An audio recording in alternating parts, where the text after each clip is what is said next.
Have you ever wondered why the Shoprite cashiers are generally pissed off all the time?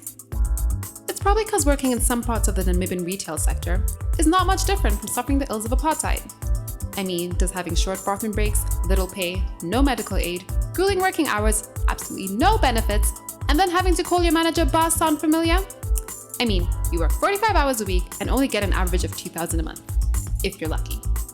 With that, you need to spend almost half of your salary paying to live here, and the rest to travel in this death trap, I mean taxi, which leaves you with little to do anything else. While its CEO, YT Basson, made $49 million last year. His salary alone can pay the annual salaries of over 2,000 Namibian Shoprite employees. Wait, what? On top of that, Shoprite made a $5 billion profit last year. And if you're barely making ends meet, wouldn't you be tempted to go on strike? That's exactly what some Shoprite employees did when they went on strike last month, where they demanded a housing and transport allowance on top of some medical aid benefits. We spoke to some of the employees so they could let us know what it's like to work for your friendly local supermarket. For the rent, I pay 1.2, and then we don't have transport. Or actually, once in Nokov, you have to take your own taxi. Then they don't give taxi money. And like end of the month, it's always busy. You don't go for lunch. You made it starting at 8. You go until 8, and there's no lunch. Maybe end of the month for the whole week even. You won't go for lunch. If you see working for a whole year but you are just earning 1,300, there's no potential here. I am bred in Shoprite 2008, and they told me I will work as a permanent part-timer, which I don't know what it means up to now, and it's still existing. In our contract that we signed, they are telling us they will give us uniform twice a year. We get uniform even once a year, even once after 2 years. They tell you go and buy a uniform, Shoprite paying you. Which is that now you must take money from your pocket to go and buy uniform. If you are struggling, you end up even going to cash loan. And if you start going to cash loan, you will never finish paying. You can even tell you, okay, go to the toilet, I give you 1 minute. And they might be far, the shop is big. You go there, you come back. If you are not coming back, you come and, no, come out. The customer needs to be saved. Things like that. It's even happening in one of our shops last year, where the manager go and open a lady in the toilet. While the lady was sitting in the toilet, because some of the toilets are broken. The door is just closed, but it's not locked.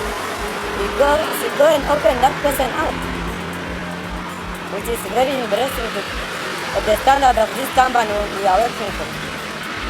It's disappointing. Shoprite is one of the richest people in South Africa.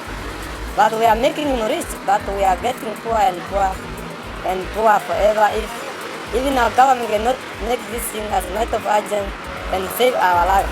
Shoprite officially opened its first store in Windhoek in 1990. This was the year we finally got rid of South Africa's rule over us.